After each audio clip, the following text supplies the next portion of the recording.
had a background of law and social welfare education. So to me, since I was a child, there were two professions in my head, of course pushed by him, but I don't regret today.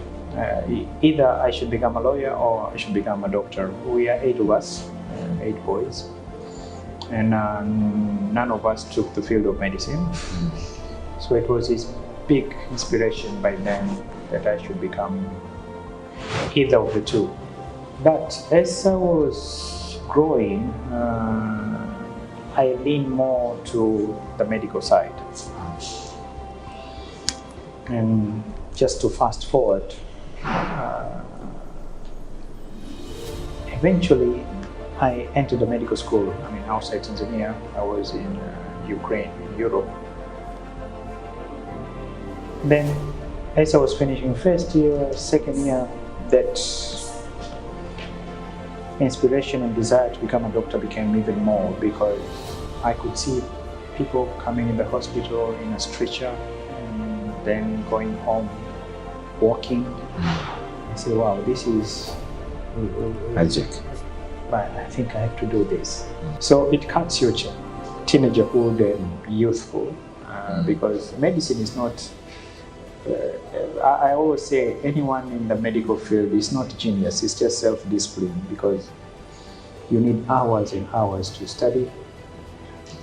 The assignments are long and complicated. I don't say other fields are not complicated, but you could see, other courses you have 3-4 years, you're a graduate. For medicine, you have 6 years in school.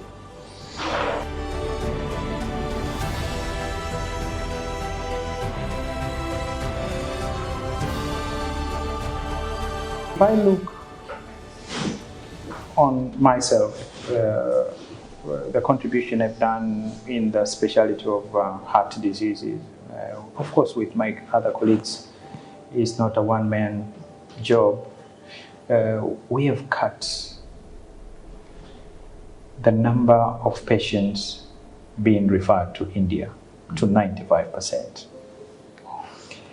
We have saved millions and millions of US dollars from the government.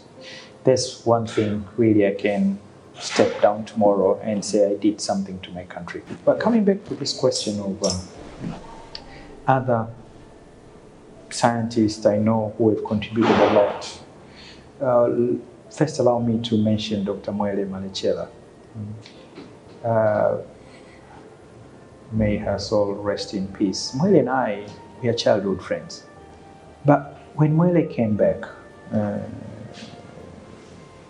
with all the researches which she contributed to this country, working with NIMRI until being executive director, the contribution she did in science, in neglected diseases.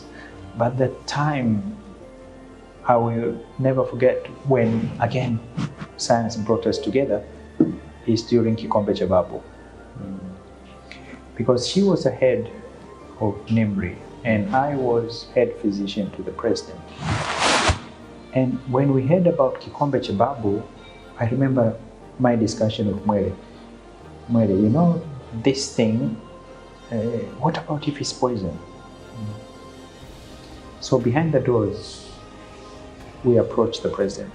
Give us a chance just to go and collect the sample. If it's nothing, it's okay. But if it's poison, we'll alert you. And we were given a go-ahead.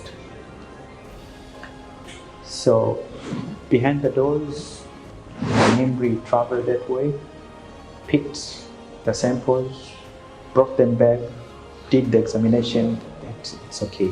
And then she contributed a lot on alternative HIV medicine in Tanga. I don't know if many people know it. NIMRI had a lab there, a very good one.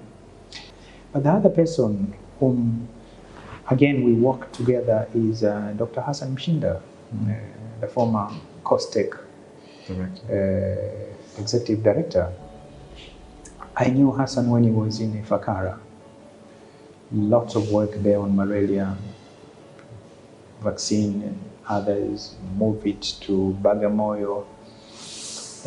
So these are people I'm glad STEM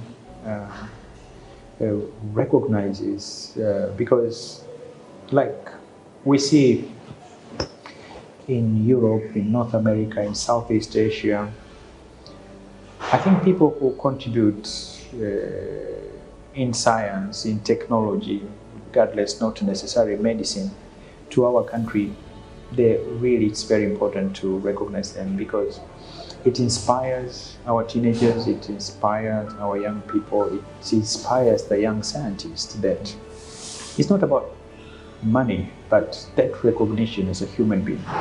Say, okay, at least a local organization recognize what we are doing.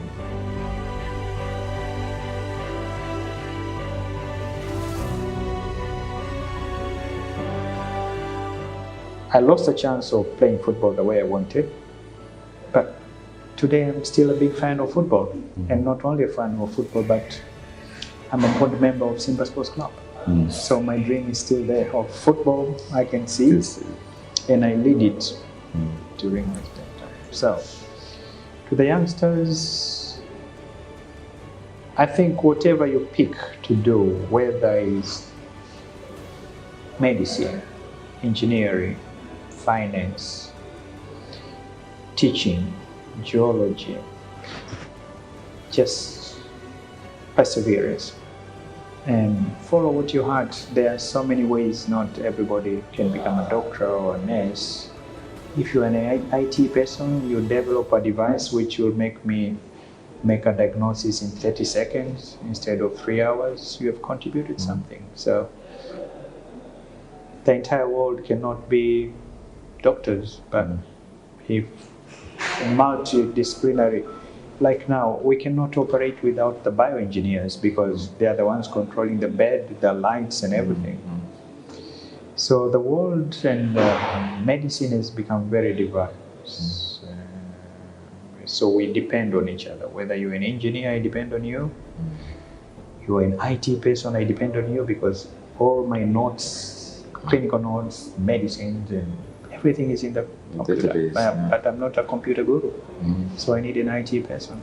Someone also mentioned even artists who decorate the rooms for patients to get healed. I think just go and see in our wards, and we are going to put it all over. There are pictures everywhere because they are part of therapy.